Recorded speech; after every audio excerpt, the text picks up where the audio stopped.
Hi friends and friends club நண்பர்களே எல்லாம் எப்படி இருக்கீங்க? ஸோ இன்றைக்கி வந்து பார்த்தீங்கன்னா நம்மளோட வண்டியில் ஹேண்டில் பார் சேஞ்ச் பண்ணலாம் தான் வந்திருக்க இடம் பார்த்தீங்கன்னா நம்ம புல்லட் தத்தா கடை தான். அவருங்க பின்னாடி வந்து அவர் பண்ணிகிட்ருக்காரு. ஸோ இந்த வீடியோவில் வந்து எப்படி நம்ம ஹேண்டில் பார் இன்ஸ்டால் பண்ணலான்னு பார்க்க போகிறோம். நான் வாங்கியிருக்க ஹேண்டில் பார் இங்கே தான் இருக்குது. இது வந்து நம்ம பழைய புல்லட்டில் வந்து யூஸ் பண்ணியிருந்தது அதே ஹேண்டில் பார் தான். இதில் ஹோல்ஸ் மட்டும் கொஞ்சம் போட வேண்டியது இருந்துச்சு. அதனால் ஹோல்ஸ் போட்டு இங்கே பார்த்தீங்களா ஹோல்ஸ் வந்து போட்டு வச்சுருக்கு. ஸோ நம்ம என்ன பண்ணலாம்னா டைரெக்டாக வந்து வண்டியில் இன்ஸ்டால் பண்ண போயிடலாம். தாத்தா ஆல்ரெடி அங்கே வந்து பின்னாடி கழட்டிகிட்ருக்காரு. ஸோ இது வரைக்கும் யாருமே வந்து கிளாசிக் ரீபார்னில் ஹேண்டில் பார் சேஞ்ச் பண்ணல. நம்ம தான் ஃபஸ்ட்டு, நம்ம ஃப்ரெண்ட்ஸ் கிளப் தான் ஃபஸ்ட்டு. அது நம்ம வண்டி தான். ஸோ அதனால் நான் சேஞ்ச் பண்ணிவிட்டு அதோட லுக் எப்படி இருக்குதுன்னு உங்களுக்கு காமிக்கிறேன். எனக்கு மெயினாக நான் எதனால் இந்த வீடியோ வந்து எடுக்கிறேன்னா, எனக்கு அந்த ஹேண்டில் பாரில் வந்து ரொம்ப கை வலி வந்துருச்சுங்க கொஞ்சம் லாங்லாம் போகிறப்போ. அதனால தான் இந்த ஹேண்டில் பார் சேஞ்ச் பண்ணி பார்க்கலான்னு. ஸோ உங்களுக்கு சேஞ்ச் பண்ணிட்டு நான் வீடியோவை கண்டினியூ பண்ணுறேன். வீடியோவை வந்து ஃபுல்லாக பாருங்கள், ஸ்கிப் பண்ணாமல் பாருங்கள். ஃபஸ்ட்டு வந்து இந்த லெஃப்ட் சைடில் இருக்க க்ரிப்பை வந்து கழட்டிகிட்ருக்காரு தாத்தா.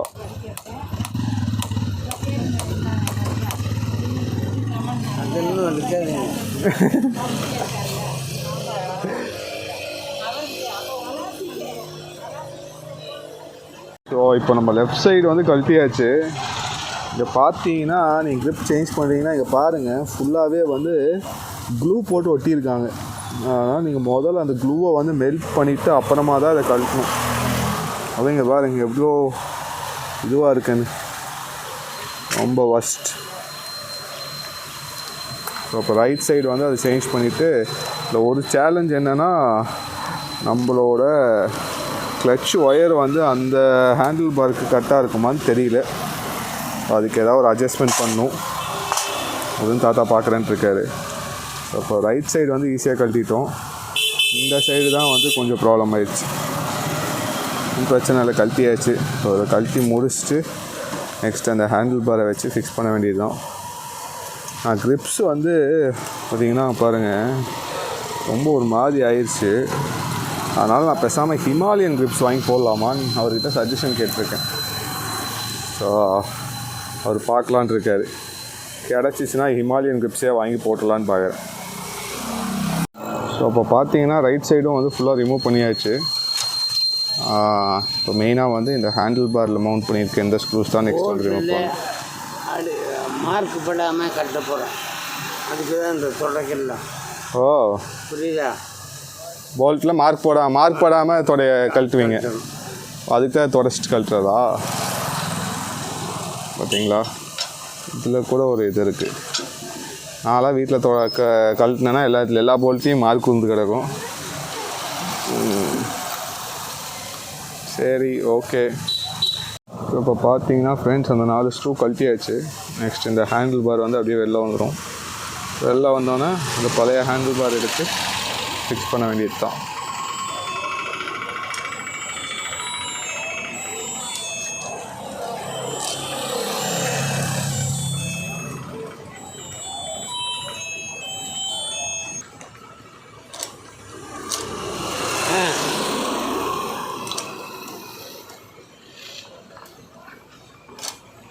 நேல் வைப்பா என்ன. இப்போ பார்த்தீங்கன்னா அந்த ஹேண்டில் பார் நம்ம வச்சு அந்த ஸ்க்ரூவை வந்து இப்போதைக்கு டைட் பண்ணிவிட்டு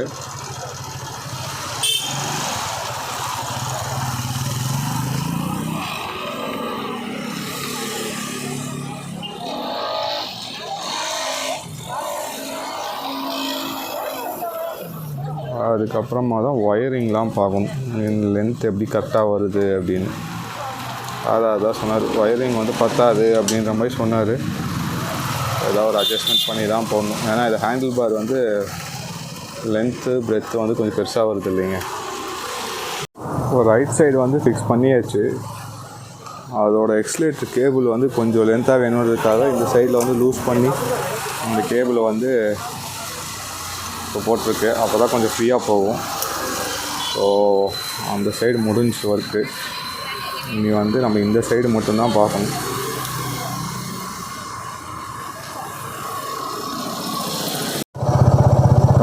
ரைட் சைடு வந்து திருப்புறாரு. திருப்பினா கொஞ்சம் வண்டி ஆட்டோமேட்டிக்காக ரைஸ் ஆகுது. So right side cable wire இங்கே வருது பார்த்தீங்களா, அதை வந்து கொஞ்சம் லூஸ் பண்ணி விடணும்.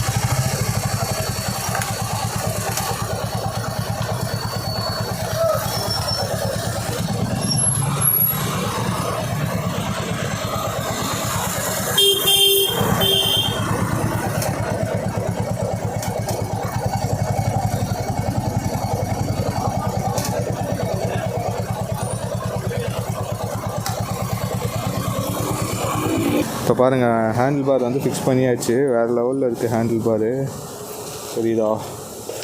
ஆனால் இது என்னென்னா, இந்த சைடில் வந்து இந்த டிஃபால்ட்டாக வந்துச்சுல்ல, அது வந்து இதுக்கு பத்தலை. அதனால் நான் பழைய கிளாசிக்கோடது தான் வாங்கி போடணும். அந்த இரும்பு இருக்கும் இல்லைங்க ரவுண்டாக, அதை போட்டால் இனி வேறு லெவலில் ஃபிக்ஸ் ஆகும்னு நினைக்கிறேன். ஸோ ஃப்ரெண்ட்ஸ், இப்போது ஃபுல்லாகவே ஃபிக்ஸ் பண்ணியாச்சு. இந்த சைடில் வந்து பார்த்திங்கன்னா அந்த பழைய இது வந்து நமக்கு செட் ஆகலை. அதனால் இப்போ வேறு ஒரு அந்த பழைய கிளாசிக் வரும் இல்லைங்க, அதோட இது வந்து போட்டிருக்கு. இதை பாருங்கள், அந்த பெரிய ராட் இது வந்து கொஞ்சம் சேஃப் வைஸும் கொஞ்சம் நமக்கு வந்து பயங்கரமாக இருக்கும். ஸோ அதனால் அதையே ஃபிக்ஸ் பண்ணியாச்சு. ஸோ இப்போ நெக்ஸ்ட்டு என்ன பண்ணுறோன்னா, கிளச் கேபிள் மட்டும் ஃபிக்ஸ் பண்ணிட்டா முடிஞ்சிச்சு. இதில் ஒரே ஒரு ப்ராப்ளம் என்னென்னா, அது ஓவல் ஷேப் வந்து வரல. அது ப்ராப்ளம் கிடையாது. இதை நான் பார்த்துட்டு நான் க்ரிப் வந்து அநேகமாக ஹிமாலயன் க்ரிப்ஸ் போடலான்ட்டு இருக்கேன். அதை நான் போடுறப்போ உங்களுக்கு நான் அப்டேட் பண்ணுறேன், எப்படி போட முடியுதா, எதாவது ஆல்ட்ரேஷன் பண்ண முடியுதா அப்படின்னு. ஸோ வீடியோ பிடிச்சிருக்குன்னு நினைக்கிறேன். நம்ம சேனலை யாரும் சப்ஸ்கிரைப் பண்ணாமல் பார்த்துட்டிங்கன்னா சப்ஸ்கிரைப் பண்ணிக்கோங்க. அதே மாதிரி இந்த வீடியோ பிடிச்சிருந்தால் லைக் பண்ணுங்கள், ஷேர் பண்ணுங்கள், சப்ஸ்கிரைப் பண்ணுங்கள். நீங்களும் சேஃபாக இருங்க, வண்டி சேஃபாக வச்சுக்கோங்க. எப்போவுமே நமக்காக யாராவது வெயிட் பண்ணுறான்னு மனசில் வச்சுட்டு வண்டி ஓட்டுங்க. பாய், டேக் கேர். அடுத்த வீடியோவில் பார்க்குறேன். நண்பன் என்ன தெரியுமா உனக்கு? நண்பன்ல ஏதுவான் நல்ல நண்பன் கெட்ட நண்பன்? நண்பன்னாலே